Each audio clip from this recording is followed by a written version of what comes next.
ਸਾਰੇ ਵਿਦਿਆਰਥੀਆਂ ਨੂੰ ਸਤਿ ਸ਼੍ਰੀ ਅਕਾਲ। ਅੱਜ ਆਪਾਂ ਐਨਾਲਿਸਿਸ ਦੀ ਲਾਸਟ ਐਕਸਰਸਾਈਜ਼ ਸਟੋਕਸ ਥਿਊਰਮ ਕਰਨੀ ਹੈ।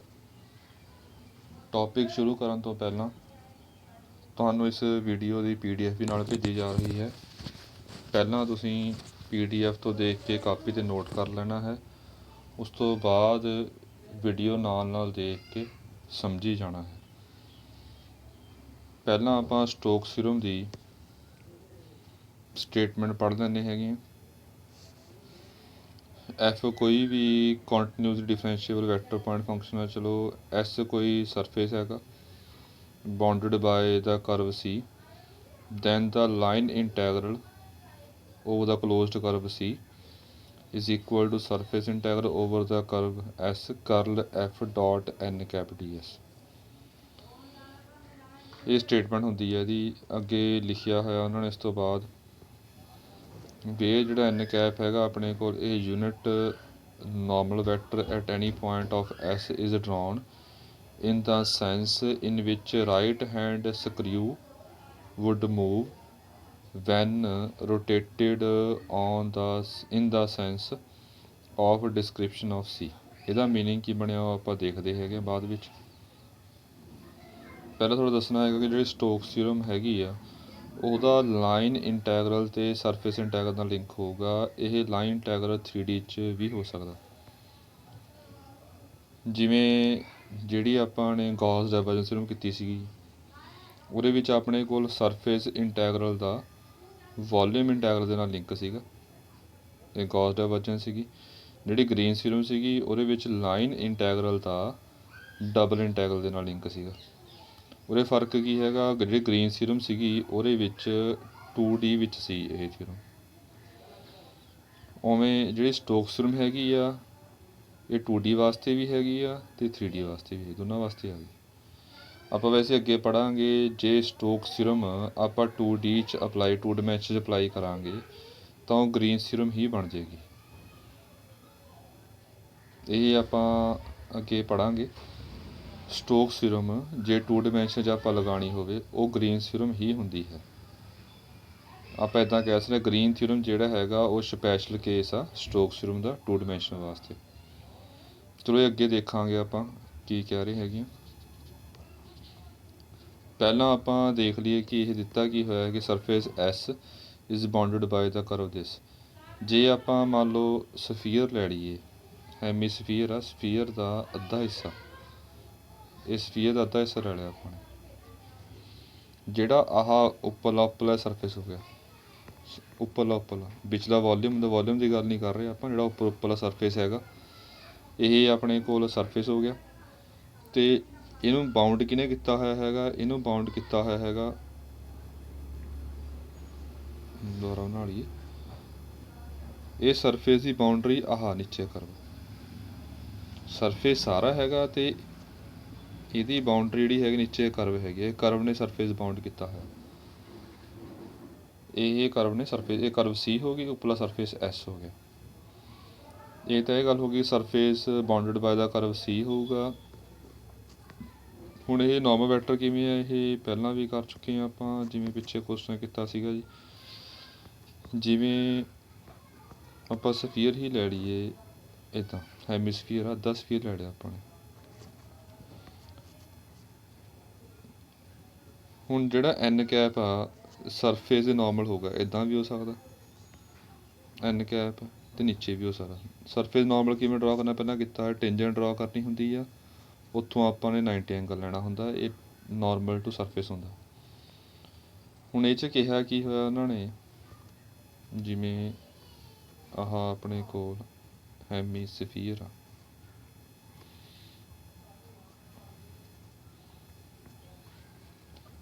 ਉਹਨੇ ਕਿਹਾ ਹੋਇਆ ਹੈਗਾ ਕਿ ਆਪਣੇ ਕੋਲ ਰਾਈਟ ਹੈਂਡ ਸਕਰੂ ਰੂਲ ਲਾਉਣਾ ਆਪਾਂ ਨੇ।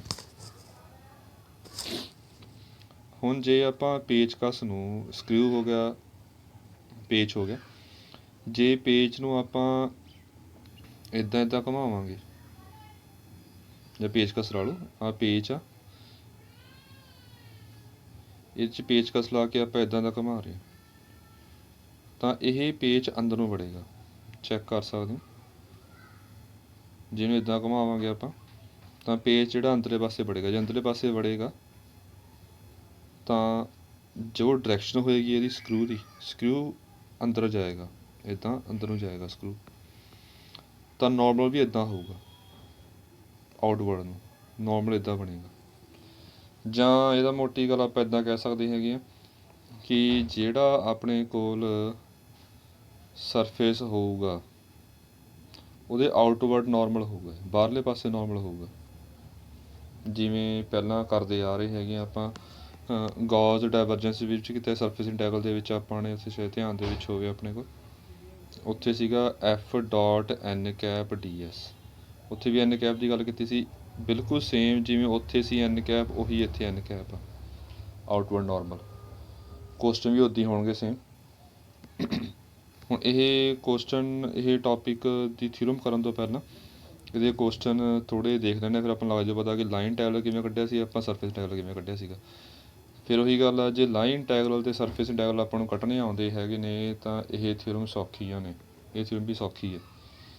ਵੈਸੇ ਪਹਿਲਾਂ ਕੀਤੇ, ਲਾਈਨ ਇੰਟੈਗਰਲ ਵੀ ਪਹਿਲਾਂ ਕੀਤਾ ਹੋਇਆ ਆਪਾਂ ਨੇ, ਸਰਫੇਸ ਇੰਟੈਗਰਲ ਵੀ ਪਹਿਲਾਂ ਕੀਤਾ ਹੋਇਆ, ਪਰ ਥੋੜ੍ਹਾ ਜਿਹਾ ਇਹ ਥਿਊਰਮ ਕਰਵਾਉਣ ਵਾਸਤੇ ਇਹਦੇ ਉੱਪਰ ਬੇਸ ਨੂਮੈਰੀਕਲ ਕਰਵਾ ਰਿਹਾ ਹਾਂ ਕਿ ਤੁਹਾਨੂੰ ਪਹਿਲਾਂ ਯਾਦ ਆ ਜਾਵੇ ਕਿ ਕੁਐਸਚਨ ਕਿਵੇਂ ਸੋਲਵ ਕਰਨੇ ਨੇ ਆਪਣੇ। ਸੋ ਦੇਖੋ, ਉਵੇਂ ਕੁਐਸਚਨ 'ਚ ਵੀ ਦੋ ਪ੍ਰਕਾਰ ਦੇ ਹੋਣਗੇ, ਇੱਕ ਤਾਂ ਵੈਰੀਫਾਈ ਵਾਲਾ ਹੋਊਗਾ ਕੁਐਸਚਨ, ਇੱਕ ਕੁਐਸਚਨ ਹੋਊਗਾ ਆਪਣੇ ਕੋਲ ਅਪਲਾਈ ਵਾਲਾ, ਜਿਸ 'ਚ ਆਪਾਂ ਨੇ ਅਪਲਾਈ ਕਰਨਾ ਹੋਊਗਾ ਯੂਨੀਵਰਸਿਟੀ ਥਿਊਰਮ। ਜਿਵੇਂ ਪਹਿਲਾਂ ਦੋ ਪ੍ਰਕਾਰ ਦੇ ਕੁਐਸਚਨ ਕਰਦੇ ਆ ਰਹੇ ਹਾਂ, ਅਤੇ ਪਹਿਲਾਂ ਕਿਹਾ ਸੀ ਜਿਹੜੇ ਵੈਰੀਫਾਈ ਵਾਲੇ ਕੁਐਸਚਨ ਨੇ ਉਹ ਜ਼ਿਆਦਾ ਇੰਪੋਰਟੈਂਟ ਨੇ। ਜੋ ਸਟੋਕਸ ਤੋਂ ਵੈਰੀਫਾਈ ਕਰਨੀ ਹੈ, ਕੋਈ ਵੈਕਟਰ ਦਿੱਤਾ ਹੋਇਆ ਆਪਾਂ ਨੂੰ, F ਹੋਵੇ A ਹੋਵੇ, ਜਿਹੜਾ ਮਰਜ਼ੀ ਵੈਕਟਰ ਹੋਵੇ, ਕਿਉਂਕਿ ਸਟੇਟਮੈਂਟ ਦੇ ਵਿੱਚ ਆਪਾਂ ਨੇ F ਡਿਫਾਈਨ ਕੀਤਾ ਹੋਇਆ ਹੈਗਾ ਅਤੇ ਉਰੇ A ਆ, ਇਹਦਾ ਕੋਈ ਫਰਕ ਨਹੀਂ ਪੈਂਦਾ। S ਅੱਪਰ ਹਾਫ ਆ surface the, upper half surface of sphere, ਜਿਹਨੂੰ ਆਪਾਂ ਹੈਮੀਸਫੀਅਰ ਕਿਹਾ ਸੀ, ਪੂਰਾ ਸਫੀਅਰ ਇੱਦਾਂ ਹੋਊਗਾ, ਇਹਦਾ ਸਿਰਫ ਉੱਪਰਲਾ ਹਿੱਸਾ ਲੈਣਾ, ਇਹ ਦਿੱਤਾ ਹੋਇਆ ਆਪਾਂ ਨੂੰ। C ਇਹਦੀ ਬਾਊਂਡਰੀ ਹੈ, C ਇਹਦੀ ਬਾਊਂਡਰੀ ਹੈ, ਇਹ ਵਾਲੀ। ਚਲੋ ਹੁਣ ਦੇਖਦੇ ਹੈਗੇ ਹਾਂ, ਸਟੋਕਸ ਥਿਊਰਮ ਦੀ ਸਟੇਟਮੈਂਟ ਇਹ ਕਹਿੰਦੀ ਹੈ ਕਿ ਲਾਈਨ ਇੰਟੈਗਰਲ ਇਹ ਸਰਫੇਸ ਇੰਟੈਗਰਲ ਦੇ ਬਰਾਬਰ ਹੋਊਗਾ। ਪਹਿਲਾਂ ਆਪਾਂ ਆਹ ਸੋਲਵ ਕਰਾਂਗੇ, ਫਿਰ ਆਹ ਸੋਲਵ ਕਰਾਂਗੇ। ਕਰਨਾ ਸੋਲਵ ਪਹਿਲਾਂ ਵਾਂਗੂ ਆ, ਇਹ ਕਰਵ ਹੈਗੀ ਆ, ਲਾਈਨ ਇੰਟੈਗਰਲ ਕਿਵੇਂ ਸੋਲਵ ਕਰਦੇ ਹੁੰਦੇ ਆਪਾਂ, ਅਤੇ ਸਰਫੇਸ ਇੰਟੈਗਰਲ ਕਿਵੇਂ ਸੋਲਵ ਕਰਦੇ, ਉਵੇਂ ਹੀ ਆ ਸਾਰਾ ਇਹ। ਚਲੋ ਪਹਿਲਾਂ ਆਪਾਂ ਲਾਈਨ ਇੰਟੈਗਰਲ ਸੋਲਵ ਕਰਦੇ ਹੈਗੇ। ਚਲੋ A.dr ਕੀਤਾ ਆਪਾਂ ਨੇ, dr ਆਪਾਂ ਨੂੰ ਪਤਾ ਹੈਗਾ ਕਿ ਇਹ dx i ਕੈਪ ਹੁੰਦਾ, dy j ਕੈਪ ਹੁੰਦਾ, ਅਤੇ dz k ਕੈਪ ਹੁੰਦਾ। ਇਹ ਵੈਲਿਊ ਭਰ ਕੇ ਆਪਾਂ A ਡਾਟ ਕੀਤਾ, ਪਹਿਲਾਂ ਕੀਤੇ ਨਾਲ dx ਆ ਜਾਏਗਾ, dy ਆ ਜਾਏਗਾ, dz ਆ ਜਾਏਗਾ ਨਾਲ, ਇਹ ਚੀਜ਼ ਆ ਗਈ ਆਪਣੇ ਕੋਲ। ਹੁਣ ਇਹ ਧਿਆਨ ਦੇ ਵਿੱਚ ਹੋਵੇ, ਇਹਦੇ ਥੋੜ੍ਹਾ ਦੇਖਣਾ ਆਪਾਂ ਨੇ ਕਿ ਇਹ ਲਾਈਨ ਇੰਟੈਗਰਲ ਤਾਂ ਸੋਲਵ ਹੋ ਪਾਊਗਾ ਜੇ ਆਪਾਂ ਨੂੰ ਇੱਕ ਵੇਰੀਏਬਲ ਦੇ ਵਿੱਚ ਕਨਵਰਟ ਕਰਾਂਗੇ, ਵਨ ਵੇਰੀਏਬਲ, ਚਾਹੇ x ਵਿੱਚ ਕਰ ਲਵੋ, ਚਾਹੇ y ਵਿੱਚ, ਚਾਹੇ z ਵਿੱਚ, ਚਾਹੇ ਕੋਈ ਹੋਰ t ਜਾਂ ਥੀਟਾ ਫੰਕਸ਼ਨ ਦੇ ਵਿੱਚ ਕਨਵਰਟ ਕਰ ਲਓ। ਹੁਣ ਇੱਕ ਵੇਰੀਏਬਲ 'ਚ ਕਨਵਰਟ ਕਿਵੇਂ ਕਰਨਾ ਹੁੰਦਾ, ਇਹ ਸ਼ਾਇਦ ਧਿਆਨ 'ਚ ਪਿਛਲੇ ਕੁਐਸਚਨਾਂ ਵਿੱਚ। ਇੱਕ ਵੇਰੀਏਬਲ 'ਚ ਆਪਾਂ ਕਨਵਰਟ ਤਾਂ ਕਰ ਸਕਦੇ ਹੈਗੇ ਹਾਂ ਜੇ ਆਪਣੇ ਕੋਲ C ਦੀ ਇਕੁਏਸ਼ਨ ਪਤਾ ਹੋਵੇ। ਜੇ C ਦੀ ਇਕੁਏਸ਼ਨ ਪਤਾ ਹੋਊਗੀ ਆਪਾਂ ਨੂੰ, ਤਾਂ ਆਪਾਂ ਨੂੰ ਇੱਕ ਵੇਰੀਏਬਲ ਦੇ ਵਿੱਚ ਕਨਵਰਟ ਕਰ ਸਕਦੇ ਹਾਂ। ਹੁਣ ਇਹਨੂੰ ਇੱਕ ਵੇਰੀਏਬਲ ਦੇ ਵਿੱਚ ਕਨਵਰਟ ਕਰਨ ਵਾਸਤੇ ਪਹਿਲਾਂ ਆਪਾਂ C ਦੀ ਇਹਦੇ ਵਿੱਚ ਇਕੁਏਸ਼ਨ ਬਣਾਉਣੀ ਹੈ। ਹੁਣ C ਦੀ ਇਕੁਏਸ਼ਨ ਕਿੱਦਾਂ ਬਣੇਗੀ ਉਹ ਦੇਖ ਲਓ। ਜਿਹੜਾ C ਹੈਗਾ ਉਹ ਹੈਗਾ ਇੰਟਰਸੈਕਸ਼ਨ ਸਫੀਅਰ ਅਤੇ XY ਪਲੇਨ ਦਾ। ਜਿਵੇਂ ਇੱਥੇ ਦੇਖੀਏ ਆਪਾਂ, ਇਹ ਕਰਵ ਆ, ਇਹ ਸਫੀਅਰ ਅਤੇ XY ਪਲੇਨ ਦਾ ਇੰਟਰਸੈਕਸ਼ਨ ਆ, ਸਰਕਲ ਦਿਖ ਰਿਹਾ ਹੋਊਗਾ ਵੈਸੇ ਆਪਾਂ ਨੂੰ। ਤਾਂ ਇਹਦੀ ਇਕੁਏਸ਼ਨ ਹੋਏਗੀ ਆਪਣੇ ਕੋਲ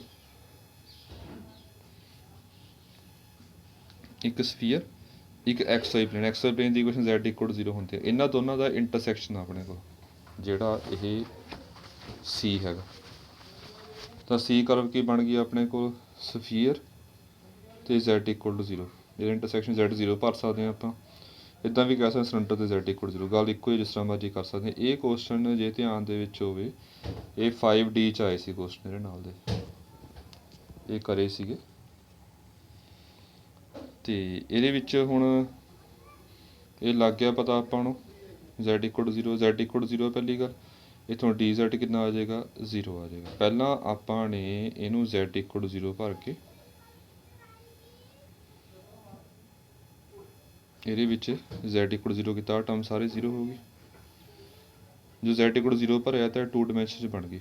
2 ਡਾਇਮੈਂਸ਼ਨ ਦੇ ਵਿੱਚ ਵੀ ਕਰਵ ਆਹੀ ਹੋਊਗੀ ਕਿਉਂਕਿ ਐਕਸ ਵਾਈ ਪਲੇਨ ਦੇ ਵਿੱਚ ਹੀ ਹੈ ਕਰਵ, ਤਾਂ ਕਰਵ ਸੇਮ ਰੱਖੀ ਅਸੀਂ ਆਪਾਂ ਨੇ। ਅਤੇ ਜਿਹੜੀ ਆਹ 2 ਡਾਇਮੈਂਸ਼ਨ ਦਾ ਆਪਾਂ ਡਾਇਗਰਾਮ ਬਣਾ ਲਿਆ, 2 ਡਾਇਮੈਂਸ਼ਨ 'ਚ ਇਹ ਕੀ ਬਣੇਗਾ ਸਰਕਲ ਬਣੇਗਾ। ਹੁਣ ਇਹ ਕਿਵੇਂ ਸੋਲਵ ਕਰਾਂਗੇ ਆਪਾਂ, ਇੱਕ ਵੇਰੀਏਬਲ ਦੇ ਵਿੱਚ ਉਵੇਂ ਐਕਸ 'ਚ ਵੀ ਕਰ ਸਕਦੇ ਹਾਂ, ਵਾਈ ਵਿੱਚ ਵੀ ਕਰ ਸਕਦੇ ਹਾਂ, ਅਤੇ ਕਿਸੇ ਹੋਰ ਵੇਰੀਏਬਲ 'ਚ ਵੀ ਕਰ ਸਕਦੇ ਹਾਂ। ਕੁਐਸਚਨ ਪਹਿਲਾਂ ਸੀ ਆਪਾਂ ਥੀਟਾ 'ਚ ਕਨਵਰਟ ਕਰ ਲਿਆ। ਐਕਸ ਇਕੁਅਲ ਭਰਤਾ a sine theta, y is equal x a cos theta, y equal a sine theta. ਇਹ ਪੈਰਾਮੀਟਰ ਇਕੁਏਸ਼ਨ ਕਿੱਦਾਂ ਮੰਨਣੀਆਂ ਹੁੰਦੀਆਂ ਨੇ, ਇਹਨੂੰ ਸੈਟਿਸਫਾਈ ਕਰਨਾ। ਥੋੜ੍ਹਾ ਜਿਹਾ ਕਨਫਿਊਜ਼ ਨਹੀਂ ਹੋਣਾ। ਡਬਲ ਇੰਟੈਗਰਲ ਹੋਵੇ ਤਾਂ ਆਪਾਂ ਐਕਸ ਇਕੁਅਲ ਆਰ ਕਾਸ ਥੀਟਾ ਭਰਦੇ ਹੁੰਦੇ ਹਾਂ। ਇਹ ਲਾਈਨ ਇੰਟੈਗਰਲ ਹੈ ਤਾਂ ਇਹ ਚੀਜ਼ ਆਪਾਂ ਇੱਦਾਂ ਮੰਨਣੀ ਹੈ ਕਿ ਇਹਨੂੰ ਸੈਟਿਸਫਾਈ ਕਰੇ। ਉਰੇ ਏ ਹੀ ਲਵਾਂਗੇ ਆਪਾਂ ਲਾਈਨ ਇੰਟੈਗਰਲ ਵਾਸਤੇ। ਓਵਰਆਲ ਥੀਟਾ ਆਪਾਂ ਚੈੱਕ ਕਰ ਸਕਦੇ 0 to 2π ਵੇਰੀ ਕਰ ਰਿਹਾ ਹੈਗਾ। ਫਿਰ ਆਪਾਂ dx ਕੱਢ ਲਿਆ, dy ਕੱਢ ਲਿਆ, ਇਹ ਆਪਣਾ ਆ ਗਿਆ ਜੀ। ਇਹ ਵੈਲਿਊ ਭਰ ਕੇ ਆਪਾਂ ਨੇ ਬਸ ਜਸਟ ਇੱਕ ਵੇਰੀਏਬਲ 'ਚ ਬਣ ਗਿਆ, ਇਹਨੂੰ ਸੋਲਵ ਕੀਤਾ ਹੋਇਆ ਹੈਗਾ। ਇਹ ਸੋਲਵ ਤਾਂ ਸਟੈਪ ਨੇ, ਜਸਟ ਉਹ ਸਟੈਪ ਤੁਸੀਂ ਚੈੱਕ ਕਰ ਸਕਦੇ ਹੋ। ਇਹ ਆਪਣਾ ਆਨਸਰ ਆ ਜਾਏਗਾ, ਇਹ ਜਸਟ ਸਟੈਪ ਨੇ। ਹੁਣ ਦੇਖਣਾ ਆਪਾਂ ਨੇ ਇਸ ਤੋਂ ਬਾਅਦ ਸਰਫੇਸ ਇੰਟੈਗਰਲ 'ਚ ਪਹਿਲਾਂ ਸਿੰਪਲ ਜੇ ਗੱਲ ਧਿਆਨ ਦੇ ਵਿੱਚ ਸਰਫੇਸ ਇੰਟੈਗਰਲ ਚਾਹੀਦਾ ਕੀ ਹੁੰਦਾ ਆਪਾਂ ਨੂੰ, ਇੱਕ ਤਾਂ ਚਾਹੀਦਾ ਹੁੰਦਾ ਐਨ ਕੈਪ, ਇਹ ਹੁੰਦਾ ਨੋਰਮਲ। ਜੇ ਤਾਂ ਸ਼ਾਇਦ ਧਿਆਨ ਦੇ ਵਿੱਚ ਹੋਏ ਕਿੱਦਾਂ ਕੁਐਸਚਨ ਕਰਿਆ ਸੀ ਆਪਾਂ ਨੇ, ਜਿਹਦੇ ਵਿੱਚ ਆਹ ਪਲੇਨ ਸੀ, ਆਹ ਪਲੇਨ ਸੀ, ਇੱਥੇ ਆਪਾਂ ਨੂੰ ਪਤਾ ਸੀਗਾ ਇੱਥੇ ਮਾਈਨਸ ਕੇ ਕੈਪ ਹੋਊਗਾ ਨਾ। ਜੇ ਆਪਣੇ ਕੋਲ ਐਨ ਕੈਪ ਡਿਸਾਈਡ ਹੋ ਰਿਹਾ ਫਿਰ ਤਾਂ ਲੈ ਲਓ, ਜੇ ਨਹੀਂ ਡਿਸਾਈਡ ਹੋ ਰਿਹਾ ਤਾਂ ਆਪਾਂ ਗ੍ਰੇਡੀਅੰਟ ਦਾ ਤਰੀਕਾ ਕੀਤਾ ਸੀਗਾ। ਜੋ ਐਨ ਕੈਪ ਆਪਾਂ ਉਵੇਂ ਕੱਢਣਾ ਹੁੰਦਾ, ਡੀ ਐਕਸ ਦਾ ਫਾਰਮੂਲਾ ਵੀ ਪਤਾ ਆਪਾਂ ਨੂੰ, d x d y upon n dot k cap ਵਾਲਾ ਮੋਡ ਦੇ ਵਿੱਚ। ਅਤੇ ਸਰਫੇਸ ਇੰਟੈਗਰਲ ਇੱਥੇ ਲਿਮਟਾਂ ਬਣਾਉਣੀਆਂ ਹੁੰਦੀਆਂ ਆਪਾਂ ਨੇ ਪ੍ਰੋਜੈਕਸ਼ਨ ਲੈ ਕੇ। ਇਹਦੀ 3 ਗੱਲਾਂ ਇਹਦੇ 'ਚ ਮੇਨ ਨੇ। ਇੱਕ ਤਾਂ ਇਹਦੀ ਪ੍ਰੋਜੈਕਸ਼ਨ ਲੈਣੀ ਹੈ, ਪ੍ਰੋਜੈਕਸ਼ਨ ਤੋਂ ਲਿਮਟਾਂ ਨਿਕਲ ਗਈਆਂ ਐਸ ਦੀ ਪ੍ਰੋਜੈਕਸ਼ਨ ਦੇ ਵਿੱਚੋਂ, ਐਨ ਕੈਪ ਅਤੇ ਡੀ ਐਸ, ਇਹ ਚੀਜ਼ਾਂ ਕੱਢਣੀਆਂ ਆਪਾਂ ਨੇ। ਇਹ ਸੋਲਵ ਕਰਨ ਵਾਸਤੇ ਇਹ ਚੀਜ਼ ਚਾਹੀਦੀ ਹੈ, ਪਹਿਲਾਂ ਆਪਾਂ ਕਰਲ ਆਫ ਏ ਫਾਈਂਡ ਕਰ ਲਿਆ। ਕਰਲ ਦਾ ਫਾਰਮੂਲਾ ਇੱਦਾਂ ਹੋ ਗਿਆ, ਇਹਦੇ ਵਿੱਚੋਂ ਕਰ ਨਿਕਲ ਗਿਆ ਕੇ ਕੈਪ ਆ ਗਿਆ। ਸੋ ਜੋ ਮਰਜ਼ੀ ਸੌਖਾ ਹੋਵੇ ਔਖਾ ਹੋਵੇ ਜੋ ਮਰਜ਼ੀ ਹੋਵੇ ਆਪਾਂ ਇੱਦਾਂ ਹੀ ਕੁਐਸਚਨ ਕਰਨਾ। ਹੁਣ ਆਪਣਾ ਕੰਮ ਹੈਗਾ ਐਨ ਕੈਪ। ਐਨ ਕੈਪ ਕੀ ਚੋਂ ਕੱਢਣਾ ਹੁੰਦਾ ਆਪਾਂ ਨੇ, ਇਹ ਚੋਂ, ਇਹਦੇ ਨੋਰਮਲ। ਤਾਂ ਇਹਦੀ ਇਕੁਏਸ਼ਨ ਲੈਣੀ ਹੁੰਦੀ, ਉਹਨੂੰ ਫਾਈ ਮੰਨਣਾ ਹੁੰਦਾ ਆਪਾਂ ਨੇ। ਪਹਿਲਾਂ ਕੀਤਾ ਹੋਇਆ ਕੁਛ, ਇਹ ਇਕੁਏਸ਼ਨ ਆ ਗਈ ਸਫੀਅਰ ਦੀ, ਇੱਕ ਪਾਸੇ ਲੈ ਕੇ ਇਹਨੂੰ ਫਾਈ ਮੰਨ ਲਿਆ ਆਪਾਂ ਨੇ। ਫਿਰ ਇਹਦਾ ਗ੍ਰੇਡੀਐਂਟ ਕੱਢ ਲਿਆ। ਐਨ ਕੈਪ ਹੁੰਦਾ ਹੈਗਾ ਗ੍ਰੇਡੀਐਂਟ ਅਪੋਨ ਇਟਸ ਮੈਗਨੀਟਿਊਡ। ਮੈਗਨੀਟਿਊਡ ਆ ਗਿਆ ਆਪਣੇ ਕੋਲ, ਇਹ 'ਚੋਂ 2 ਤਾਂ ਕੈਂਸਲ ਹੋ ਜਾਏਗਾ, ਬਾਹਰ ਨਿਕਲ ਕੇ x square plus y square ਦੀ ਵੈਲਿਊ ਏ ਸਕੇਅਰ ਆ, ਨੀਚੇ ਏ ਆ ਜਾਏਗਾ। ਹੁਣ ਇਹ ਵੀ ਨਿਕਲ ਗਿਆ ਸਾਰਾ। ਹੁਣ ਇਸ ਤੋਂ ਬਾਅਦ ਐਨ ਕੈਪ ਵੀ ਨਿਕਲ ਗਿਆ। ਹੁਣ ਡੀ ਐਸ, ਡੀ ਐਸ ਸਿੱਧਾ ਹੀ ਲਿਖ ਰਹੇ ਹਾਂ ਆਪਾਂ ਇਹਦੇ ਵਿੱਚ। ਡੀ ਐਸ ਦਾ ਵੈਸੇ ਫਾਰਮੂਲਾ ਹੁੰਦਾ, ਜੇ ਧਿਆਨ ਦੇ ਵਿੱਚ ਹੋਵੇ,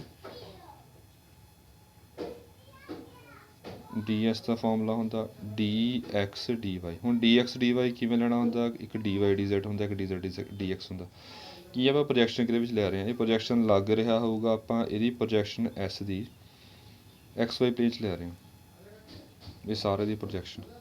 ਜੇ ਪ੍ਰੋਜੈਕਸ਼ਨ ਆਪਾਂ ਐਕਸ ਵਾਈ ਪਲੇਨ 'ਚ ਲੈ ਰਹੇ ਹਾਂ ਤਾਂ d x upon d y n cap dot k cap ਦਾ ਮੋਡ, ਇਹ ਫਾਰਮੂਲਾ ਹੋ ਜਾਏਗਾ। ਇਹ ਡਾਇਰੈਕਟ ਵੈਲਿਊ ਇਹ 'ਚ ਭਰਤੀ। ਹੁਣ ਪ੍ਰੋਜੈਕਸ਼ਨ ਲੈ ਰਹੇ ਹਾਂ ਤਾਂ ਇਹਦਾ ਪ੍ਰੋਜੈਕਸ਼ਨ ਲੈ ਕੇ ਫਿਗਰ ਕਿਹੜੀ ਬਣੇਗੀ, ਇਹ ਤੁਸੀਂ ਚੈੱਕ ਕਰ ਸਕਦੇ ਹੋ। ਇਹ ਸਫੀਅਰ ਆ, ਹੈਮੀਸਫੀਅਰ, ਇਹਦੀ ਪ੍ਰੋਜੈਕਸ਼ਨ ਸਰਕਲ ਬਣੇਗੀ, ਆਹ ਸਰਕਲ ਬਣੇਗੀ ਪ੍ਰੋਜੈਕਸ਼ਨ ਇਹਦੀ। ਤਾਂ ਜਿਹੜਾ ਆਹ ਰੀਜਨ ਹੈਗਾ ਇਹਨੂੰ ਆਰ ਕਿਹਾ, ਆ ਵਿੱਚ ਪਾਇਆ ਵੀ ਹੋਇਆ ਆਰ। ਆਰ ਇਹ ਰੀਜਨ ਆ ਨੀਚੇ ਵਾਲਾ ਪ੍ਰੋਜੈਕਸ਼ਨ ਵਾਲਾ। ਇਸ ਤੋਂ ਬਾਅਦ ਫਿਰ ਆਪਾਂ ਨੇ ਇਹਨੂੰ ਸੋਲਵ ਕਰ ਲਿਆ, ਡਾਟ ਪ੍ਰੋਡਕਟ ਕੱਢ ਲਿਆ। ਤਾਂ ਇਹ ਜ਼ੈਡ ਬਾਏ ਏ ਆ ਜਾਏਗਾ, ਇਹ ਵੀ ਜ਼ੈਡ ਬਾਏ ਏ ਆ, ਇਹ ਕੈਂਸਲ ਹੋ ਗਿਆ ਆਪਣਾ। ਹੁਣ ਇਹ ਸਿੰਪਲ ਡਬਲ ਇੰਟੈਗਰਲ ਆ ਗਿਆ। ਇਹਨੂੰ ਵੈਸੇ ਆਪਾਂ ਏਰੀਆ ਆਫ ਸਰਕਲ ਵੀ ਕਹਿੰਦੇ ਹੈਗੇ। ਅਤੇ ਸਰਕਲ ਕੀ ਆ ਆਪਣੇ ਕੋਲ ਉਰੇ, ਰੇਡੀਅਸ ਏ ਵਾਲਾ ਹੈਗਾ, ਤਾਂ ਏਰੀਆ ਫਾਰਮੂਲਾ ਹੋ ਗਿਆ ਪਾਈ R square, Bhai A square. ਇਹ ਆਪਣੇ ਕੋਲ ਰਾਈਟ ਹੈਂਡ ਸਾਈਡ ਆ ਗਈ, ਇਹ ਆਪਣੇ ਕੋਲ ਲੈਫਟ ਹੈਂਡ ਸਾਈਡ ਆ ਗਈ। ਇਹ ਦੋਨੇ ਇਕੁਅਲ ਹੋ ਗਏ ਤਾਂ ਵੈਰੀਫਾਈ ਹੋ ਜਾਏਗਾ। Therefore Stokes theorem is verified। ਹੁਣ ਇਹ ਪਹਿਲਾਂ ਵੀ ਗੱਲ ਕਰੀ ਸੀ ਇਹਦੇ ਵਿੱਚ ਕਿ ਵੈਰੀਫਾਈ ਕੁਐਸਚਨ ਹੈਗੇ ਤਾਂ ਲੰਬੇ ਨੇ, ਪਰ ਸੌਖੇ ਕਿਉਂ ਨੇ, ਇਹਨਾਂ ਪਤਾ ਕਿ ਆਂਸਰ ਜੇ ਸੇਮ ਆ ਗਿਆ ਫਿਰ ਤਾਂ ਆਪਣਾ ਸਹੀ ਆ ਕੁਐਸਚਨ। ਜੇ ਆਂਸਰ ਸੇਮ ਨਾ ਆਇਆ ਫਿਰ ਆਪਣਾ ਕੁਐਸਚਨ ਗਲਤ ਆ, ਆਪਾਂ ਗਲਤੀ ਚੈੱਕ ਕਰ ਸਕਦੇ ਹੈਗੇ। ਇੱਕ ਕੁਐਸਚਨ ਹੋਰ ਕਰਵਾਉਣਾ ਹੈਗਾ ਇਹਦੇ ਵਿੱਚ 18 ਕੁਐਸਚਨ ਹੈਗਾ ਯੂਜ਼ਿੰਗ ਸਟੋਕਸ ਥਿਊਰਮ ਵਾਲਾ ਹੈਗਾ। ਇਹ ਕੁਐਸਚਨ ਤਾਂ ਚਲੋ ਸੌਖੇ ਜੋ ਕਰਵਾ ਦਿੰਦਾ ਹੈਗਾ। ਹੁਣ ਲਾਈਨ ਇੰਟੈਗਰਲ ਹੈਗਾ C is the boundary of the triangle with the vertices this।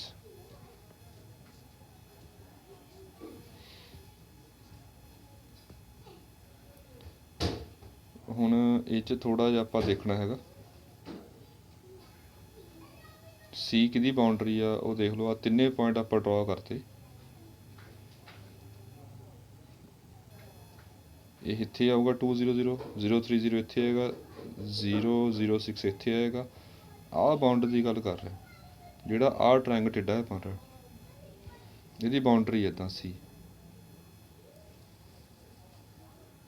ਤਾਂ ਜਿਹੜੀ ਬਾਉਂਡਰੀ C ਹੁੰਦੀ ਹੈ, ਜਿਹੜਾ ਉਹਦੇ ਵਿੱਚ ਸਰਫੇਸ ਆ ਰਿਹਾ ਹੁੰਦਾ ਉਹਨੂੰ S ਲੈਣਾ ਹੁੰਦਾ। ਮਤਲਬ ਜਿਹੜਾ ਪਲੇਨ ਹੋ ਗਿਆ ਵਿੱਚ ਵਾਲਾ ਪਲੇਨ, ਇਹ ਸਰਫੇਸ S ਹੋ ਗਿਆ। ਤੋ ਸਰਫੇਸ ਦੀ ਗੱਲ ਕਿਉਂ ਕਰ ਰਹੇ ਹਾਂ ਆਪਾਂ, ਇਹ ਵੈਸੇ ਇੱਦਾਂ ਹੁੰਦਾ ਕਿ ਆਪਣੇ ਕੋਲ ਨੇ ਪਿੱਛੇ ਵੀ ਕੀਤੇ ਸੀ ਕੁਐਸਚਨ ਆਪਣੇ ਕੋਲ।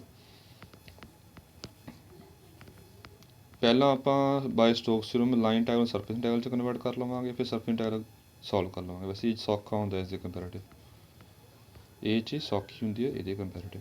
ਤਾਂ ਪਹਿਲਾਂ ਆਪਾਂ ਇਹਦੇ ਵਿੱਚ ਵੀ ਉਵੇਂ ਇਹਨੂੰ ਆਪਾਂ ਸਰਫੇਸ ਇੰਟੈਗਰਲ 'ਚ ਕਨਵਰਟ ਕਰਾਂਗੇ। ਆਪਾਂ ਨੂੰ ਚਾਹੀਦਾ ਕੀ ਹੈ, F ਚਾਹੀਦਾ। ਇਹ ਤੁਹਾਨੂੰ ਲੱਗ ਜਾਣਾ ਪਤਾ ਕਿ F ਆ ਹੋਊਗਾ ਆਪਣੇ ਕੋਲ। F ਇਹ ਕਿਉਂ ਹੋਊਗਾ, ਬਿਕੋਜ਼ ਜਿਹੜੀ ਲਾਈਨ ਇੰਟੈਗਰਲ ਦੇ ਵਿੱਚ ਟਰਮ ਹੁੰਦੀ ਹੈਗੀ ਆ ਉਹ F ਡਾਟ dr ਹੁੰਦੀ ਹੈ। ਹੁਣ ਇਹ ਇਹਦੇ ਨਾਲ dx ਆ ਰਿਹਾ, ਇਹ dy ਆ ਰਿਹਾ, ਇਹ dz ਆ ਰਿਹਾ। ਇੱਥੋਂ ਲਾ ਸਕਦੇ ਆਪਾਂ ਆਈਡੀਆ ਕਿ ਇਹ x ਦਾ i ਕੈਪ ਵਾਲਾ ਫੰਕਸ਼ਨ ਹੋਊਗਾ, ਇਹ j ਕੈਪ ਵਾਲਾ, ਇਹ k ਕੈਪ ਵਾਲਾ। ਤਾਂ ਹੀ ਡਾਟ ਪ੍ਰੋਡਕਟ ਕਰਾਂਗੇ ਤਾਂ dx dy dz ਆਉਣਗੇ। ਚਲੋ ਇਹ ਫੈਕਟਰ ਹੋ ਗਿਆ।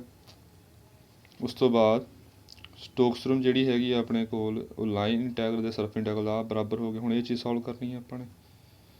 ਇਹ ਚੀਜ਼ ਸੋਲਵ ਕਰਨ ਵਾਸਤੇ ਆਪਣੇ ਕੋਲ ਪਹਿਲਾਂ ਵਾਂਗੂ ਹੀ ਆ ਕੱਢ ਲਿਆ, ਕਰਲ ਕੱਢ ਲਿਆ, ਕਰਲ ਕਰਕੇ ਆਪਣਾ ਇਹ ਆਂਸਰ ਆ ਗਿਆ।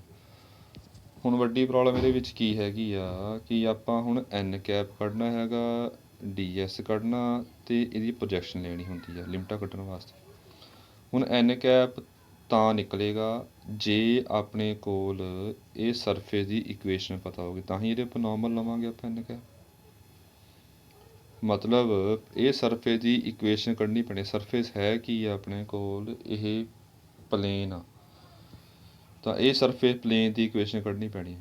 ਤਾਂ ਦੁਬਾਰਾ ਦੱਸ ਰਿਹਾ ਕਿ ਜੋ ਕਰਵ ਨੇ ਬਾਉਂਡ ਕੀਤਾ ਹੁੰਦਾ ਹੈਗਾ ਸਰਫੇਸ, ਆ ਵਿਚਾ ਸਰਫੇਸ ਹੋ ਗਿਆ, ਇਹਨੂੰ S ਲੈਣਾ ਹੁੰਦਾ ਆਪਾਂ ਨੇ। ਤਾਂ ਇਹ ਵਿਚਾ ਸਰਫੇਸ ਪਲੇਨ ਆ, ਬਾਉਂਡਰੀ ਟਰਾਇੰਗਲ ਆ, ਅਤੇ ਇਹਦੇ ਜਿਹੜਾ ਨੋਰਮਲ ਹੋਊਗਾ ਆਪਣੇ ਕੋਲ n ਕੈਪ ਹੋਊਗਾ, ਜਿਹੜਾ ਇਹਦੇ ਸਰਫੇਸ ਨੋਰਮਲ। ਸੋ ਸਰਫੇਸ ਇਕੁਏਸ਼ਨ ਕੱਢਣੀ ਪੈਣੀ, ਤਾਂ ਹੀ ਆਪਾਂ ਉਹਦਾ ਫਿਰ ਫਾਈ ਮੰਨ ਕੇ ਜਿਵੇਂ ਗ੍ਰੇਡੀਅੰਟ ਕੱਢਦੇ ਨੇ ਸਾਰਾ ਉੱਦਾਂ ਹੋ ਜਾਏਗਾ ਸੋਲਵ।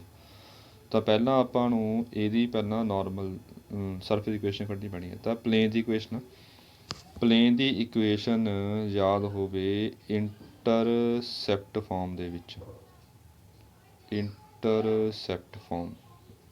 ਇੰਟਰਸੈਪਟ ਫਾਰਮ ਜਿਹੜੀ ਹੁੰਦੀ ਹੈ x upon a, y upon b, z upon c equals to 1, a b c ਹੁੰਦੇ ਨੇ। ਇਹ ਇਕੁਏਸ਼ਨ ਕੱਢ ਲਈ ਆਪਾਂ ਨੇ, ਇਕੁਏਸ਼ਨ ਐਲਸੀਐਮ ਲੈ ਕੇ ਕਰ ਲਿਆ। ਹੁਣ ਇਹਦਾ ਫਾਇਦਾ ਕੀ ਹੋਊਗਾ ਕਿ ਇਹਦੇ ਵਿੱਚੋਂ ਆਪਾਂ ਹੁਣ ਸਰਫੇਸ ਲੈ ਲਿਆ, ਫਾਈ ਮੰਨ ਲਿਆ ਇੱਕ ਪਾਸੇ ਲਿਜਾ ਕੇ ਇਹਨੂੰ, ਫਿਰ ਆਪਾਂ ਇਹਦਾ ਗ੍ਰੇਡੀਅੰਟ ਕੱਢ ਲਵਾਂਗੇ, n ਕੈਪ ਨਿਕਲ ਜਾਏਗਾ ਇੱਥੋਂ। ਹੁਣ n ਕੈਪ ਨਿਕਲ ਗਿਆ। ਹੁਣ ਆਪਣੇ ਕੋਲ ds ਲੈਣਾ। ਹੁਣ ds ਲੈਣਾ ਹੁੰਦਾ ਪ੍ਰੋਜੈਕਸ਼ਨ ਪ੍ਰੋਜੈਕਸ਼ਨ ਫਿਰ ਆਪਾਂ ਇਹਦੀ XY ਪਲੇਨ 'ਚ ਲੈ ਲਵਾਂਗੇ। XY ਪਲੇਨ 'ਚ ਕੀ ਬਣੇਗਾ, ਇਹ ਟਰਾਇੰਗਲ ਬਣੇਗਾ। ਇਹਦੀ ਪ੍ਰੋਜੈਕਸ਼ਨ ਫਿਰ ਆਪਾਂ XY ਪਲੇਨ 'ਚ ਲੈ ਲੈਣੇ ਆ। ਜੇ XY ਪਲੇਨ 'ਚ ਲਵਾਂਗੇ ਤਾਂ ds ਦਾ ਫਾਰਮੂਲਾ ਹੋਊਗਾ ਉਵੇਂ dx dy upon n cap dot k cap ਦਾ ਮੈਗਨੀਟਿਊਡ। ਫਿਰ ਆਪਾਂ ਨੇ ਇਹ ਲਾਤਾ, n ਕੈਪ ਪਤਾ ਹੈਗਾ, ਡਾਟ ਪ੍ਰੋਡਕਟ ਕਰਤਾ, ਉਹ ਚੈੱਕ ਕਰ ਲਿਓ, ਆਹ ਚੀਜ਼ ਬਣ ਗਈ ਆਪਣੇ ਕੋਲ। ਹੁਣ ਆਰ ਆਪਾਂ ਪ੍ਰੋਜੈਕਸ਼ਨ ਆਰ ਆਪਾਂ ਨੇ ਪ੍ਰੋਜੈਕਸ਼ਨ ਸਪੋਜ਼ ਕਰ ਲਈ ਐਸ ਦੀ ਐਕਸ ਵਾਈ ਪਲੇਨ ਦੇ ਵਿੱਚ, ਆਰ ਆ ਪ੍ਰੋਜੈਕਸ਼ਨ ਪਿੱਛੇ ਵਾਲੀ। ਹੁਣ ਇਹ ਆਰ 2D 'ਚ ਆਪਾਂ ਡਾਇਗਰਾਮ ਬਣਾ ਲਈ ਅਲੱਗ, ਇਹ ਡਾਇਗਰਾਮ ਚੈੱਕ ਕਰੋ ਟਰਾਇੰਗਲ ਬਣੇਗਾ। ਅਤੇ ਟਰਾਇੰਗਲ ਕਿੱਦਾਂ ਬਣੇਗਾ ਤੁਸੀਂ ਚੈੱਕ ਕਰ ਸਕਦੇ ਹੋ, ਇੱਕ ਤਾਂ ਆਹ ਪੁਆਇੰਟ ਹੋਊਗਾ, ਇੱਕ ਆਹ ਪੁਆਇੰਟ, ਇੱਕ ਆਹ ਪੁਆਇੰਟ। ਇਹ ਪੁਆਇੰਟ ਬਣੇਗਾ 2 0, Z ਤਾਂ ਨਹੀਂ ਹੋਣਾ। ਇਹ ਪੁਆਇੰਟ ਬਣੇਗਾ 0 3, ਇਹ 2 0 ਹੋਊਗਾ, ਇਹ 0 3 ਹੋਊਗਾ। ਉਸ ਤੋਂ ਬਾਅਦ ਆਹ ਲਾਈਨ ਦੀ ਇਕੁਏਸ਼ਨ, ਲਾਈਨ ਆਹ ਵਾਲੀ ਹੋਊਗੀ। ਇਹ ਆਪਾਂ ਚੈੱਕ ਕਰ ਸਕਦੇ ਹਾਂ ਕਿ ਲਾਈਨ ਦੀ ਇਕੁਏਸ਼ਨ ਕਿੱਦਾਂ ਬਣੇਗੀ। ਇਹਦੀ ਪ੍ਰੋਜੈਕਸ਼ਨ ਲੈ ਰਹੇ ਹਾਂ ਆਪਾਂ, ਇਹਦਾ Z ਖਤਮ ਕਰ ਦਿਓ, Z ਤਾਂ ਹੋਊਗਾ ਨਹੀਂ ਐਕਸ ਵਾਈ ਪਲੇਨ ਦੇ ਵਿੱਚ, ਇਹਨੂੰ ਖਤਮ ਕਰਤਾ ਆਪਾਂ ਨੇ। ਇਹ ਲਾਈਨ ਦੀ ਇਕੁਏਸ਼ਨ ਬਣੇਗੀ 3x + 2y = 6, 3x + 2y = 6। ਇਹਦੇ ਵਿੱਚ ਹੁਣ ਆਪਾਂ ਨੇ ਬਾਕੀ ਕੁਛ ਸਿੰਪਲ 2D ਦਾ ਬਣ ਗਿਆ।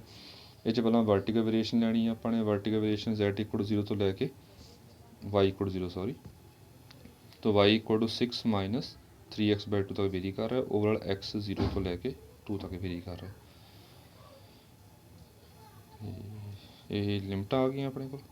ਹੁਣ ਇਹ 'ਚ ਕੀ ਹੈਗੀ ਆ, ਇਹ ਆਪਣੇ ਕੋਲ ਜਿਹੜਾ ਕਰਲ ਕੱਢਿਆ ਸੀਗਾ ਇਹਦੀ ਵੈਲਿਊ ਕੱਢੀ ਆ, ਉਹ ਭਰੀ ਆ ਐਨ ਕੈਪ ਦੀ ਵੈਲਿਊ ਭਰੀ ਆ, ਡੀ ਐਸ ਦੀ ਵੈਲਿਊ ਭਰੀ ਆ, ਸਾਰੀ ਵੈਲਿਊ ਭਰਤੀ। ਇਹ ਕਰਲ ਦੀ ਹੋ ਗਈ, ਇਹ ਐਨ ਕੈਪ ਹੋ ਗਿਆ, ਇਹ ਡੀ ਐਸ ਹੋ ਗਿਆ।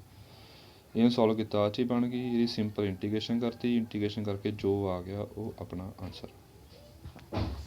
ਇੱਕ ਕੁਐਸਚਨ ਹੋਰ ਕਰਵਾਉਣਾ ਹੈਗਾ, ਪਰ ਉਹ ਕੁਐਸਚਨ ਜਿਹੜਾ ਹੈਗਾ ਆਪਾਂ ਥਿਊਰਮ ਤੋਂ ਬਾਅਦ ਵਿੱਚ ਕਰਾਂਗੇ। ਥਿਊਰਮ ਥੋੜ੍ਹੀ ਲੰਬੀ ਹੈਗੀ ਆ, ਪਰ ਹੈ ਥਿਊਰਮ ਸੌਖੀ ਆ, ਉਹ ਧਿਆਨ ਨਾਲ ਦੇਖ ਲਿਓ। ਜੇ ਕੋਈ ਕਨਸੈਪਟ ਸਮਝ ਨਾ ਆਇਆ ਤਾਂ ਵਟਸਐਪ ਕਰ ਲਿਓ, ਵਟਸਐਪ 'ਤੇ ਪੁੱਛ ਲਿਓ। ਵੈਸੇ ਤੁਸੀਂ ਪੁੱਛਦੇ ਪਾਛਦੇ ਘੱਟ ਹੀ ਹੋ। ਚਲੋ ਹੁਣ ਆਪਣੇ ਕੋਲ ਇਹ ਲੱਗ ਗਿਆ ਪਤਾ ਕਿ ਇਹ ਸੋਲਵ ਕਰਨਾ ਅਤੇ ਇਹ ਸੋਲਵ ਕਰਨਾ, ਹੈ ਨਾ। ਲਾਈਨ ਟਾਇਲਰ ਕਿਵੇਂ ਸੋਲਵ ਕਰਨਾ ਉਹ ਕੁਐਸਚਨ ਕਰ ਲਿਆ ਆਪਾਂ, ਸਰਫੇਸ ਟਾਇਲਰ ਕਿਵੇਂ ਸੋਲਵ ਕਰਨਾ ਉਹ ਕੁਐਸਚਨ ਕੀਤੇ ਨੇ।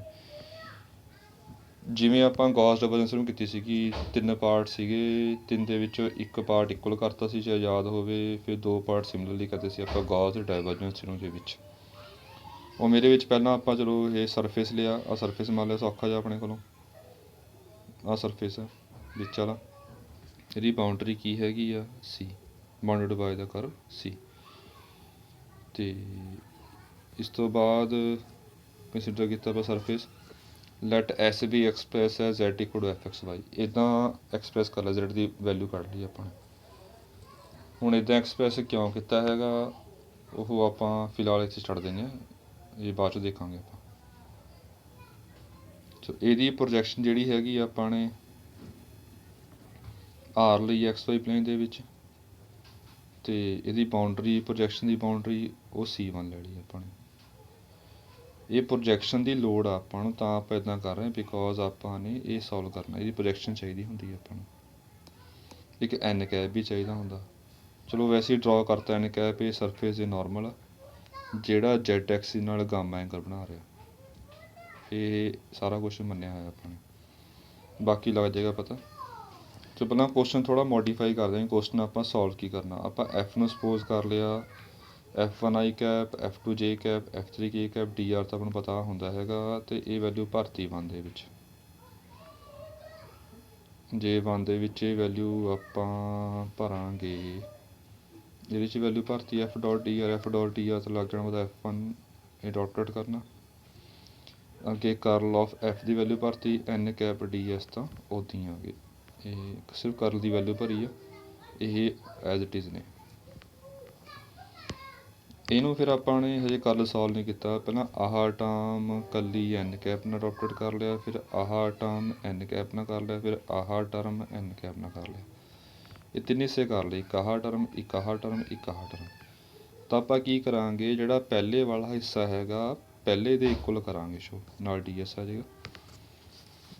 ਇੱਕ ਸ਼ੋ ਕਰਾਂਗੇ, ਫਿਰ ਦੂਜੇ 2 ਪਾਰਟ ਆਪਾਂ ਸਿਮਿਲਰਲੀ ਕਹਿ ਦੇਵਾਂਗੇ। ਹੁਣ ਇਹ ਸੋਲਵ ਕਿਵੇਂ ਕਰਨਾ, ਇਹ ਹੈ ਲੰਬਾ ਥੋੜ੍ਹਾ ਜਿਹਾ, ਪਰ ਹੈ ਸੌਖਾ। ਇਹ ਦੋਨੇ ਸਾਈਡਾਂ ਆਪਾਂ ਸੋਲਵ ਕਰਾਂਗੇ ਅਤੇ ਦੋਨੋਂ ਨੂੰ ਆਪਾਂ ਇਕੁਅਲ ਸ਼ੋ ਕਰਾਂਗੇ, ਉਹ ਸਮਝ ਲਓ। ਪਹਿਲਾਂ ਵਾਂਗੂ ਆ, ਪਹਿਲਾਂ ਆਹ ਚੀਜ਼ ਸੋਲਵ ਕਰਦੇ ਹਾਂ ਆਪਾਂ। ਪਹਿਲਾਂ ਇਹ ਚੀਜ਼ ਸੋਲਵ ਕੀਤੀ ਆਪਾਂ ਨੇ। ਚਲੋ ਕਰਲ ਕਿਵੇਂ ਕੱਢਦੇ ਹਾਂ ਆਪਾਂ, I cap, J cap, K cap, partial derivative ਆ ਗਏ ਇੱਥੇ F1, I ਕੈਪ ਵਾਲਾ ਕੰਪੋਨੈਂਟ, J ਕੈਪ ਅਤੇ K ਕੈਪ ਹੈ ਨਹੀਂ, ਉਹ 0 ਹੋ ਗਏ। ਡੈਰੀਵੇਟਿਵ ਚੈੱਕ ਕਰ ਲਓ, I ਕੈਪ ਵਾਲਾ 0 ਹੋ ਜਾਏਗਾ, J ਕੈਪ ਆਪਾਂ ਲਵਾਂਗੇ -J ਕੈਪ, ਇਹ ਹੋਊਗਾ ਇਕੱਲਾ। Minus of curly F1 by curly Z। ਜਦੋਂ ਆਪਾਂ ਕੇ ਕੈਪ ਲਵਾਂਗੇ ਤਾਂ ਉਹ ਇਹ ਆਊਗਾ minus of curly F1 by curly Y। ਚਲੋ ਇਹ ਆਪਾਂ ਫਿਰ ਇੱਦਾਂ ਲਿਖ ਲਿਆ, ਇਹਨੂੰ ਜਸਟ ਇਹ ਅੱਗੇ ਪਾ ਲਏ, ਇਹ ਵੀ ਅੱਗੇ ਪਾ ਲਏ, ਇਹ ਇੱਦਾਂ ਲਿਖ ਲਿਆ। ਤਾਂ ਆਪਾਂ ਨੇ ਇਹਦੀ ਵੈਲਿਊ ਕੱਢ ਲਈ। ਹੁਣ ਇਹਦੇ 'ਚ ਭਰਤੀ ਆਪਾਂ ਰਾਈਟ ਹੈਂਡ ਸਾਈਡ ਦੇ ਵਿੱਚ, ਜਿਹੜੀ ਰਾਈਟ ਹੈਂਡ ਸਾਈਡ ਹੈ। ਆਪਾਂ ਇਹ ਸੋਲਵ ਕਰਾਂਗੇ, ਇਹ ਸੋਲਵ ਕਰਾਂਗੇ, ਦੋਨੇ ਆਪਸ 'ਚ ਇਕੁਅਲ ਸ਼ੋ ਕਰਾਂਗੇ। ਕੁਛ ਕੁ ਇਹ ਕਰਾਂਗੇ, ਕੁਛ ਕੁ ਇਹ ਸੋਲਵ ਕਰਾਂਗੇ। ਤੇ ਇਹ 'ਚ ਵੈਲਿਊ ਭਰੀ ਆਪਾਂ ਨੇ, ਆਪਾਂ ਦੇਖਿਆ ਆਹ ਵੈਲਿਊ ਭਰਤੀ ਇਹਦੀ, ਆ ਗਿਆ ਆਪਣੇ ਕੋਲ। ਫਿਰ ਡਾਟ ਪ੍ਰੋਡਕਟ ਇਹ ਨਾਲ ਅਲੱਗ ਕਰਤਾ, ਇਹਦੇ ਨਾਲ ਅਲੱਗ ਕਰਤਾ, ਇਹ ਆਪਣਾ ਉਰੇ ਤੱਕ ਛੱਡਤਾ। ਅੱਗੇ ਸੋਲਵ ਕਰਦੇ ਹਾਂ ਆਪਾਂ। ਹੁਣ ਵੱਡੀ ਪ੍ਰੋਬਲਮ ਇਹ ਹੈ ਕਿ ਆਪਾਂ ਐਨ ਕੈਪ ਕਿਵੇਂ ਕੱਢੀਏ। ਹੁਣ ਐਨ ਕੈਪ ਵਾਸਤੇ ਇੱਕ ਚੀਜ਼ ਲੈ ਰਹੇ ਹਾਂ ਆਪਾਂ ਕਿ ਜਿਹੜਾ ਐਨ ਕੈਪ ਹੈਗਾ, ਇਹ ਆਪਾਂ ਸਪੋਜ਼ ਕਰ ਲਿਆ ਕਿ ਜਿਹੜਾ ਐਕਸ ਐਕਸਿਸ ਆ, ਇਹ ਨਾਲ ਅਲਫਾ ਐਂਗਲ ਬਣਾ ਰਿਹਾ, ਵਾਈ ਐਕਸਿਸ ਨਾਲ ਬੀਟਾ ਐਂਗਲ ਬਣਾ ਰਿਹਾ, ਅਤੇ ਜ਼ੈਡ ਐਕਸਿਸ ਨਾਲ ਗਾਮਾ ਐਂਗਲ। ਇੱਕ ਐਂਗਲ ਸ਼ੋਅ ਕੀਤਾ, ਸਾਰੇ ਤਾਂ ਨਹੀਂ ਸ਼ੋਅ ਕੀਤੇ ਇਹਦੇ ਵਿੱਚ, ਕਿ ਡਾਇਗਰਾਮ ਕੰਪਲੀਕੇਟਡ ਜਿਹੀ ਬਣ ਜਾਏਗੀ। ਵੈਸੇ ਇੱਕ ਦੀ ਲੋੜ ਪੈਣੀ ਆਪਾਂ ਨੂੰ, ਉਹ ਲੱਗ ਵੀ ਜਾਊਗਾ ਅੱਗੇ ਪਤੇ। ਕੰਪਲੀਕੇਸ਼ਨ ਬਚਾਉਣ ਵਾਸਤੇ ਆਪਾਂ ਸਿਰਫ ਇੱਕੋ ਸ਼ੋਅ ਕੀਤਾ, ਕਿਉਂਕਿ ਇਹਦੀ ਖਾਸੀ ਲੋੜ ਆ ਆਪਾਂ ਨੂੰ, ਜ਼ਿਆਦਾ ਲੋੜ ਇਹਦੀ ਹੈ। ਤਾਂ ਆਪਾਂ ਨੇ ਦੇਖਿਆ ਕਿ ਐਨ ਕੈਪ ਇਸ ਫਾਰਮ ਦਾ ਹੋਊਗਾ। ਕਿਉਂਕਿ ਦੇਖੋ ਜਿਹੜਾ ਆਈ ਡਾਟ ਐਨ ਕੈਪ ਆ, ਉਹ ਹੁੰਦਾ ਏ ਡਾਟ ਬੀ ਹੁੰਦਾ AB cos of angle between them. I ਅਤੇ ਐਨ 'ਚ ਕਿੰਨਾ ਐਂਗਲ ਮੰਨਿਆ ਆਪਾਂ, ਅਲਫਾ, ਤਾਂ ਇਕੱਲਾ cos ਅਲਫਾ ਆ ਜਾਏਗਾ। ਜੇ ਡਾਟ ਐਨ ਕਰਾਂਗੇ ਆਪਾਂ, ਉਹ ਇਕੱਲਾ cos ਬੀਟਾ ਆ ਜਾਏਗਾ, ਬਿਕੋਜ਼ ਜੇ ਅਤੇ ਐਨ ਵਿੱਚ ਆਪਾਂ ਨੇ, ਜੇ ਕੀ ਹੈ ਵਾਈ ਐਕਸਿਸ, ਅਤੇ ਐਨ ਵਿੱਚ ਆਪਾਂ ਐਂਗਲ ਕੀ ਮੰਨਿਆ ਹੈਗਾ, ਬੀਟਾ ਮੰਨਿਆ, ਅਤੇ ਜ਼ੈਡ ਐਕਸਿਸ ਦੇ ਵਿੱਚ ਗਾਮਾ ਮੰਨਿਆ, ਅਤੇ ਇਹ ਚੀਜ਼ ਬਣ ਜਾਏਗੀ ਆਪਣੇ ਕੋਲ। ਹੁਣ ਇੱਥੋਂ ਦੇਖ ਸਕਦੇ ਹਾਂ ਆਪਾਂ, ਐਨ ਡਾਟ ਆਈ cos ਅਲਫਾ ਆ ਰਿਹਾ, ਜੇ ਡਾਟ ਐਨ cos ਬੀਟਾ ਆ ਰਿਹਾ, ਕੇ ਡਾਟ ਐਨ cos ਗਾਮਾ ਆ ਰਿਹਾ। ਤਾਂ ਐਨ ਕੈਪ ਇਸ ਫਾਰਮ ਦਾ ਹੋਊਗਾ, ਕਿਉਂਕਿ ਜੇ ਆਈ ਡਾਟ ਪ੍ਰੋਡਕਟ ਲਵਾਂਗੇ ਤਾਂ cos ਬਣ ਜਾਏਗਾ, cos ਅਲਫਾ। ਜੇ ਨਾਲ ਲਵਾਂਗੇ ਡਾਟ ਪ੍ਰੋਡਕਟ ਤਾਂ cos ਬੀਟਾ ਆਊਗਾ, ਜੇ ਕੇ ਨਾਲ ਲਵਾਂਗੇ ਡਾਟ ਪ੍ਰੋਡਕਟ ਤਾਂ cos ਗਾਮਾ ਆਊਗਾ। ਤਾਂ ਆਪਾਂ ਐਨ ਕੈਪ ਇਸ ਫਾਰਮ ਦਾ ਮੰਨ ਸਕਦੇ ਹਾਂ। ਇਹ ਰਫ ਵਰਕ ਆ, ਇਹ ਲੋੜ ਨਹੀਂ ਸ਼ੋਅ ਕਰਨ ਦੀ, ਬਾਕੀ ਤੁਹਾਡੀ ਮਰਜ਼ੀ ਆ। ਐਨ ਕੈਪ ਇਸ ਫਾਰਮ ਦਾ ਹੁੰਦਾ ਵੈਸੇ। ਅਤੇ ਇਹਦੇ ਵਿੱਚ ਫਿਰ ਆਪਾਂ ਨੇ ਜੇ ਡਾਟ ਐਨ ਦੀ ਵੈਲਿਊ ਭਰਤੀ, ਉਹ ਦੇਖ ਲਓ, ਜੇ ਡਾਟ ਐਨ ਭਰਿਆ ਆਪਾਂ ਨੇ cos ਬੀਟਾ ਬਣੇਗਾ, ਜੇ ਨਾਲ ਲਵਾਂਗੇ। ਕੇ ਡਾਟ ਐਨ ਜਿਹੜਾ ਹੈਗਾ ਆਪਣੇ cos ਗਾਮਾ ਬਣੇਗਾ। ਇਹ ਆਪਣੇ ਕੋਲ ਇਸ ਸਰਫੇਸ ਇੰਟੈਗਰਲ ਦੀ ਵੈਲਿਊ ਇਹਦੀ ਇੱਕੋ ਸ਼ੋਅ ਕੀਤੀ ਸੀ, ਇਹਨੂੰ ਸੋਲਵ ਕਰ ਲਿਆ, ਆਹ ਬਣਾ ਲਿਆ, ਤਾਂ ਇਹਦੀ ਵੈਲਿਊ ਆਹ ਆ ਗਈ ਆਪਣੇ ਕੋਲ। ਆਪਣਾ ਮੇਨ ਫੋਕਸ ਬਸ ਇਹਦੇ ਉੱਪਰ ਹੀ ਚੱਲੀ ਜਾਂਦਾ ਕਿ ਆਪਾਂ ਪਹਿਲਾਂ ਜਿੰਨਾ ਹੋ ਸਕਦਾ ਇਹਨੂੰ ਸੋਲਵ ਕਰ ਰਹੇ ਹਾਂ, ਅਤੇ ਬਾਅਦ 'ਚ ਇਹਨੂੰ ਸੋਲਵ ਕਰਾਂਗੇ।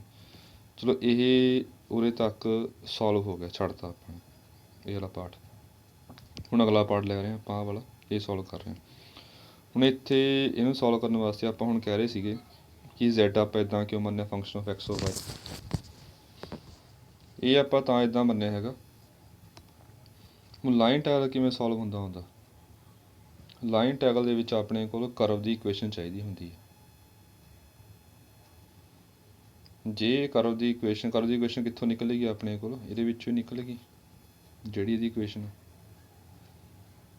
ਚਾਹੀਦੀ ਹੁੰਦੀ। ਤਾਂ ਇਹ ਸਰਫੇਸ ਦੀ ਇਕੁਏਸ਼ਨ ਆਪਾਂ ਨੇ ਇਹਦੀ ਮੰਨਣੀ ਪੈਣੀ ਆ। ਇਹਦੀ ਮੰਨਣੀ ਤਾਂ ਹੀ ਆਪਾਂ ਨੇ Z = F of x y ਲਿਆ। Z ਦੀ ਫਾਰਮ 'ਚ ਹੀ ਕਿਉਂ ਲਿਆ, ਕਿਉਂਕਿ ਇਹਦੀ ਪ੍ਰੋਜੈਕਸ਼ਨ ਆਪਾਂ ਨੇ XY 'ਚ ਲੈਣੀ ਆ।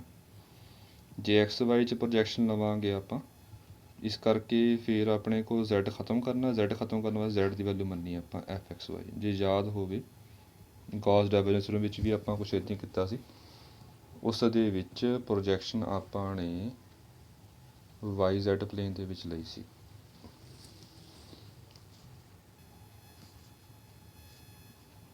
ਇਸ ਤੋਂ ਬਾਅਦ ਫਿਰ ਆਪਾਂ ਨੇ Z = FXY ਭਰਤਾ, ਇਹਦੇ ਵਿੱਚ ਭਰਤਾ।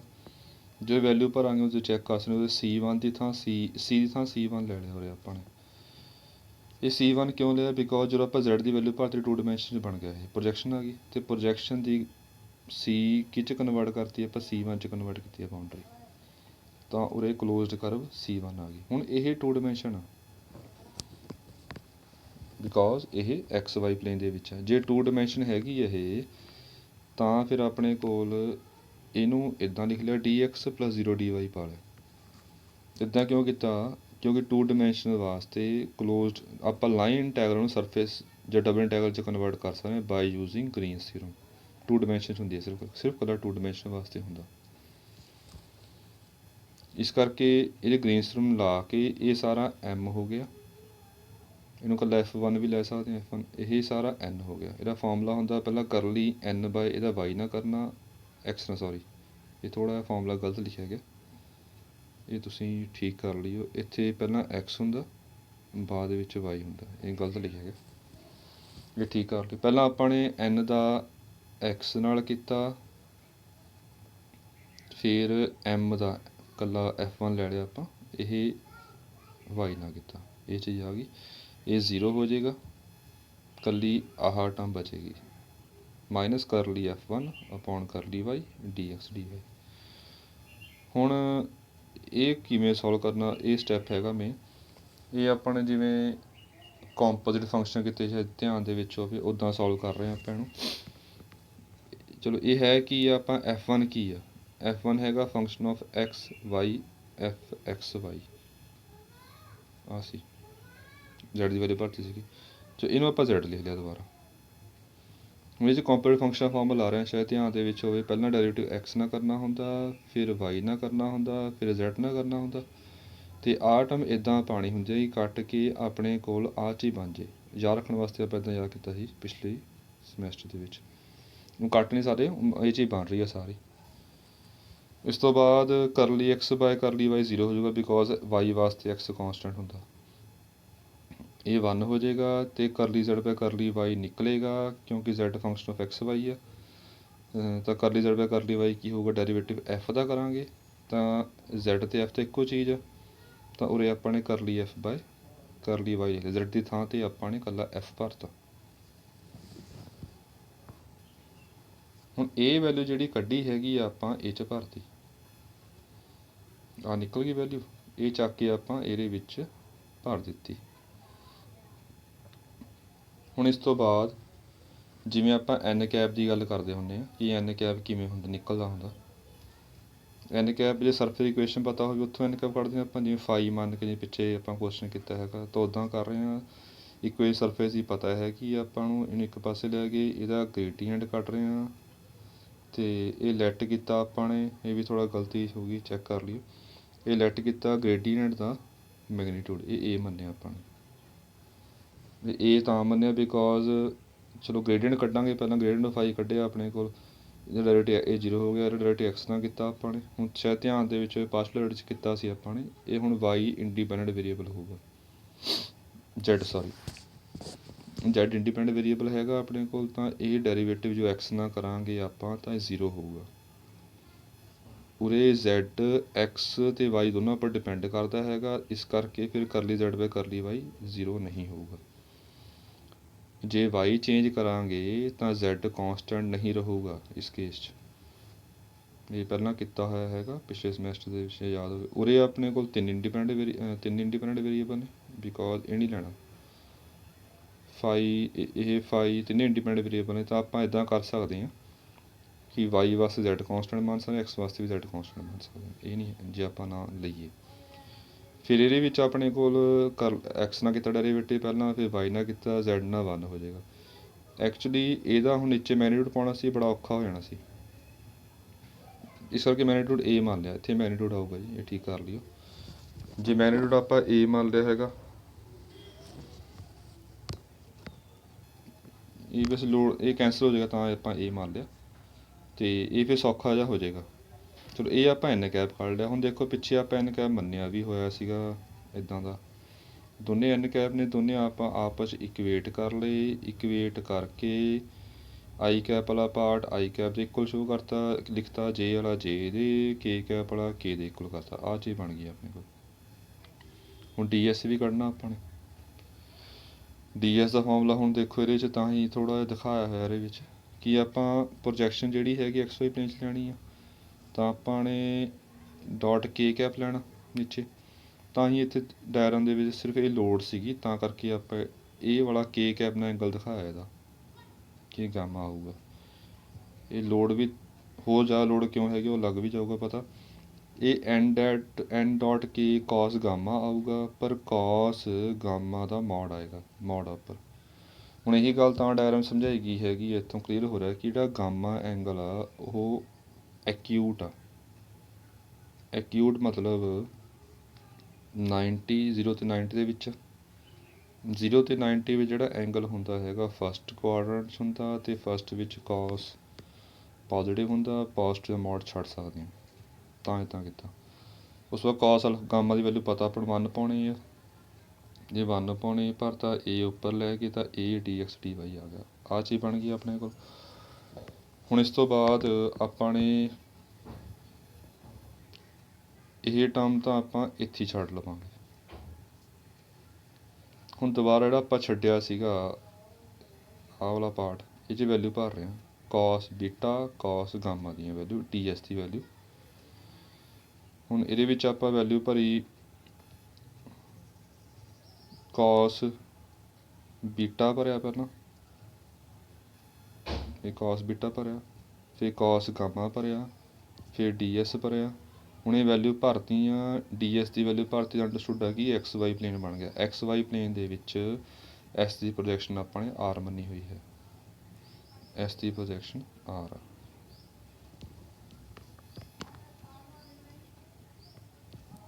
ਇਸ ਤੋਂ ਬਾਅਦ ਇਹਦੇ ਵਿੱਚੋਂ ਦੇਖੋ ਇਹ ਕੋਈ ਖਾਸ ਫਾਇਦਾ ਨਹੀਂ ਹੋਇਆ, ਇਹ ਕੈਂਸਲ ਹੀ ਹੋ ਗਿਆ, ਤਾਂ ਇਹ ਦੀ ਲੋੜ ਕੋਈ ਖਾਸ ਪਈ ਨਹੀਂ ਹੈਗੀ, ਇਹ ਚੀਜ਼ ਬਣ ਗਈ। ਹੁਣ ਦੇਖੀਏ ਗੌਰ ਨਾਲ ਚੌਥੀ ਅਤੇ ਪੰਜਵੀਂ। ਚੌਥੀ ਆਪਾਂ ਲਾਈਨ ਇੰਟੈਗਰਲ ਸੋਲਵ ਕੀਤਾ, ਇਹ ਵੀ ਇਹਦੇ ਇਕੁਅਲ ਸ਼ੋ ਕੀਤਾ। ਪੰਜਵੀਂ ਵਿੱਚ ਆਪਾਂ ਸਰਫੇਸ ਇੰਟੈਗਰਲ ਸੋਲਵ ਕੀਤਾ, ਉਹ ਵੀ ਇਹਦੇ ਇਕੁਅਲ ਸ਼ੋ ਕੀਤਾ। ਦੇਅਰਫੋਰ ਇਹ ਫਿਰ ਦੋਨੇ ਆਪਸ 'ਚ ਇਕੁਅਲ ਹੋ ਗਏ, ਇੱਕ ਪਾਰਟ ਹੋ ਗਿਆ। ਫਿਰ ਐਵੇਂ F2 ਵਾਸਤੇ ਜੇ ਕੈਪ ਵਾਲਾ ਆ ਜਾਏਗਾ, F3 ਵਾਸਤੇ ਕੇ ਕੈਪ ਆਊਗਾ, ਤਿੰਨੇ ਆਪਾਂ ਰਿਜ਼ਲਟ ਐਡ ਕਰ ਦੇਵਾਂਗੇ। ਇਹਨੂੰ ਫਿਰ ਆਪਾਂ ਦੁਬਾਰਾ ਵੈਕਟਰ ਫਾਰਮ 'ਚ ਲਿਖ ਲਿਆ, ਇਹ ਲਿਖ ਲਿਆ। ਇਹ ਆਪਣੇ ਕੋਲ ਸਟੋਕਸ ਥਿਊਰਮ, ਇਹਦਾ ਪ੍ਰੂਫ ਸੀਗਾ। ਉਮੀਦ ਆ ਕਿ ਤੁਹਾਨੂੰ ਸਮਝ ਆ ਗਿਆ ਹੋਊਗਾ। ਇੱਕ ਹੋਰ ਕੁਐਸਚਨ ਕਰਵਾਉਣਾ ਇਹਦੇ ਵਿੱਚ ਥੋੜ੍ਹਾ ਜਿਹਾ ਸਮਝਾਉਣ ਵਾਸਤੇ, ਹੈ ਕੁਐਸਚਨ ਵੈਰੀਫਾਈ ਵਾਲਾ ਹੈਗਾ, ਇਹ 9th ਕੁਐਸਚਨ ਹੈ ਤੁਹਾਡੀ ਬੁੱਕ ਦਾ, ਵੈਰੀਫਾਈ ਕਰਨੀ ਆ। ਇਹ ਥੋੜ੍ਹਾ ਜਿਹਾ ਗੱਲ ਸਮਝਾਉਣੀ ਆ ਕਿ ਇਹ ਨਾ 2 ਡਾਇਮੈਂਸ਼ਨ ਦੇ ਵਿੱਚ ਆ, ਜੇ ਕੈਪ ਨਹੀਂ ਹੈਗਾ ਇਹਦੇ ਵਿੱਚ, ਕੇ ਕੈਪ ਨਹੀਂ ਹੈ ਸੌਰੀ। ਜਿਹੜੀ ਸਟਾਰਟਿੰਗ 'ਚ ਗੱਲ ਕਹੀ ਸੀਗੀ ਕਿ 2D ਵਾਸਤੇ ਸਟੋਕਸ ਥਿਊਰਮ ਗ੍ਰੀਨ 'ਚ ਕਨਵਰਟ ਹੋ ਜਾਏਗੀ। ਹੁਣ ਇਹ ਕੁਐਸਚਨ ਨੂੰ ਸਮਝਾਉਣਾ ਕਿ ਸਟੋਕਸ ਥਿਊਰਮ ਗ੍ਰੀਨ ਕਿੱਦਾਂ ਬਣ ਜਾਏਗੀ 2D ਵਾਸਤੇ, ਤਾਂ ਇਹ ਐਗਜ਼ਾਮਪਲ ਲਈ ਹੈਗੀ। ਮਤਲਬ ਬਿਲਕੁਲ ਸੇਮ ਕੁਐਸਚਨ, ਇਹ ਗ੍ਰੀਨਸ ਦਾ ਕੁਐਸਚਨ ਬਣ ਜਾਏਗਾ। ਇਹ ਕੁਐਸਚਨ ਕਦੇ ਵੀ ਸਮਝ ਆ ਜਾਏਗਾ। ਸਿਰਫ 2 ਡਾਇਮੈਂਸ਼ਨ ਵਾਸਤੇ ਗੱਲ ਕਰ ਰਹੇ ਹਾਂ। ਪਿੱਛੇ ਨਾ ਇਹ ਕੁਐਸਚਨ ਜਿਹੜਾ ਆਪਾਂ ਇਸ ਤੋਂ ਪਹਿਲਾਂ ਕੁਐਸਚਨ ਕੀਤਾ ਸਟਾਰਟਿੰਗ ਤੋਂ ਪਹਿਲਾਂ ਕੁਐਸਚਨ, ਇਹ 3 ਡਾਇਮੈਂਸ਼ਨ ਆ, ਇਹ ਅਲੱਗ ਆ। ਗ੍ਰੀਨ ਸਿਰਫ 2 ਡਾਇਮੈਂਸ਼ਨ ਵਾਸਤੇ ਹੁੰਦੀ ਹੈ, ਸਟੋਕਸ 2 ਵਾਸਤੇ ਵੀ ਹੁੰਦੀ ਹੈ, 3 ਵਾਸਤੇ 3D ਵਾਸਤੇ ਵੀ ਹੁੰਦੀ ਹੈ। 3D ਇਸ ਤਰ੍ਹਾਂ ਚਲੋ ਲੱਗ ਹੀ ਰਹੂਗੀ, 2D ਵਿੱਚ ਸਟੋਕਸ ਥਿਊਰਮ ਗ੍ਰੀਨ ਥਿਊਰਮ ਵਾਂਗੂ ਬਿਹੇਵ ਕਰੂ, ਬਿਲਕੁਲ ਗ੍ਰੀਨ ਥਿਊਰਮ ਹੋਏਗੀ। ਉਹ ਆਪਾਂ ਤਾਂ ਐਗਜ਼ਾਮਪਲ ਲਈ ਹੈ ਗ੍ਰੀਨ ਥਿਊਰਮ ਕਿਉਂ ਹੋਏਗੀ ਇਹ ਸਮਝਾਉਣ ਵਾਸਤੇ। ਜੋ ਸਟੋਕਸ ਨੂੰ ਅਪਲਾਈ ਕਰਨੀ ਹੈਗੀ ਆਪਾਂ ਨੇ, ਰੈਕਟੈਂਗਲ ਰੀਜਨ ਹੈ bounded by x = 0 x = a y = 0 y = b ਦਿੱਤਾ ਹੈ, ਇਹਦਾ ਜੋ ਪਹਿਲਾਂ ਕੀਤਾ ਹੈ ਆਪਾਂ ਨੇ। ਚਲੋ ਸਟੋਕਸ ਥਿਊਰਮ ਜਿਹੜੀ ਹੈਗੀ ਆ 2 ਡਾਇਮੈਂਸ਼ਨ ਵਾਸਤੇ ਆ। ਹੁਣ ਦੇਖੋ ਪਹਿਲਾਂ ਆਪਾਂ ਨੂੰ ਚਲੋ ਫਾਰਮੂਲਾ ਹੁੰਦਾ, ਇਹ ਦੋਨੇ ਆਪਾਂ ਨੇ ਆਪਸ 'ਚ ਇਕੁਅਲ ਦੇਖਣੇ ਕਿ ਵੈਰੀਫਾਈ ਕਰਨਾ ਕਿ ਇਕੁਅਲ ਆ ਰਹੇ ਨੇ ਕਿ ਨਹੀਂ ਆ ਰਹੇ। ਇਹਦੇ ਵਿੱਚ ਆਪਣੇ ਕੋਲ n ਕੈਪ ਡਿਸਾਈਡ ਕਰਦਾ ਕਿ ਸਰਫੇਸ ਦੇ ਨੋਰਮਲ ਹੁੰਦਾ, ਆਹ ਸਰਫੇਸ ਆ ਵਿੱਚ ਵਾਲਾ, ਇਹ ਇਹਦੇ ਨੋਰਮਲ ਤੁਸੀਂ ਦੇਖ ਸਕਦੇ ਹੈਗੇ ਹੋ, ਇਹ x ਆ, ਇਹ y ਆ, ਇਹਦੇ ਪਰਪੈਂਡੀਕੂਲਰ z ਹੋਊਗਾ। ਥੋੜ੍ਹੀ ਡਾਇਗਰਾਮ ਮੈਂ ਇੱਦਾਂ ਬਣਾ ਦੇਣਾ, ਇਹ 2D 'ਚ ਆ, ਇਹ x ਆ, ਇਹ y ਆ, ਇਹ z ਆ। ਇਹ ਡਾਇਗਰਾਮ 2D 'ਚ ਬਣੀ ਹੋਈ ਹੈ। ਤਾਂ ਇਹਦੇ ਸਰਫੇਸ ਦੇ ਪਰਪੈਂਡੀਕੂਲਰ z ਦੇ ਪੈਰਲਲ ਹੋ ਗਿਆ, ਮਤਲਬ ਕੇ ਕੈਪ ਹੋਊਗਾ ਇਸ ਕੇਸ 'ਚ, n ਕੈਪ ਕੇ ਕੈਪ ਹੋਊਗਾ ਜੀ। ਜੇ n ਕੈਪ ਕੇ ਕੈਪ ਹੋਊਗਾ ਤਾਂ ਉਰੇ n ਕੈਪ ਦੀ ਵੈਲਿਊ ਤਾਂ ਲੱਗ ਗਈ ਪਤਾ ਆਪਾਂ ਨੂੰ। ਹੁਣ ਇਹ ਕੱਢ ਲੈਣੇ ਪਹਿਲਾਂ, ਚਲੋ ਆਪਾਂ ਬਾਕੀ ਲੱਗ ਜਾਏਗਾ ਪਤਾ। ਇਹਦੀ ਵੈਲਿਊ ਕੱਢ ਲਈ ਕਰਲ ਦੀ। ਹੁਣ ਦੇਖੋ ਇਹ ਉਵੇਂ ਕੱਢ ਲਿਆ, ਚਲੋ i ਕੈਪ ਜੇ ਕੈਪ ਕੇ ਕੈਪ ਹੁੰਦਾ, ਡੈਰੀਵੇਟਿਵ ਆ ਗਏ, ਇੱਥੇ f ਦੀ ਵੈਲਿਊ ਭਰਤੀ, f ਦੀ ਵੈਲਿਊ ਭਰਤੀ।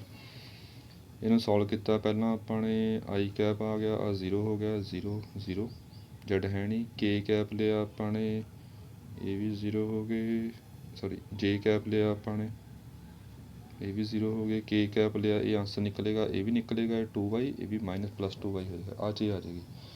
ਅਤੇ ਡੀ ਐਸ ਦੀ ਵੈਲਿਊ ਆਪਾਂ ਨੂੰ ਪਤਾ ਹੈਗਾ ਕਿ ਆਹ ਹੁੰਦੀ ਹੈਗੀ ਆ ਐਨ ਕੇ ਕੈਪ ਆ, ਕੇ ਡੋਟ ਕੇ 1 ਤਾਂ d s d x d y ਬਣ ਜਾਏਗਾ। ਤਾਂ ਕੁਐਸਚਨ ਕੀ ਬਣ ਗਿਆ ਉਹ ਦੇਖੀਏ ਆਪਾਂ। ਐਫ ਡੋਟ ਡੀ ਆਰ ਦੀ ਵੈਲਿਊ ਕੀਤੀ, F d x d y ਆ ਗਿਆ, ਡੀ ਜ਼ੈਡ ਤਾਂ 0 ਹੋ ਜਾਏਗਾ। ਉਸ ਤੋਂ ਬਾਅਦ ਇਹਦੀ ਵੈਲਿਊ ਭਰਤੀ ਆਪਾਂ ਨੇ, ਵੈਲਿਊ ਭਰੀ, ਇਹ ਕਰਲ ਦੀ ਵੈਲਿਊ ਆ, ਇਹ ਐਨ ਦੀ ਆ, ਇਹ ਐਸ ਦੀ ਆ। ਆਹ ਚੀਜ਼ ਬਣ ਗਈ ਆਪਣੀ। ਹੁਣ ਇਹ ਗੱਲ ਸਮਝਾਉਣੀ ਆ, ਦੇਖੀਏ ਆਪਾਂ ਗੌਰ ਨਾਲ।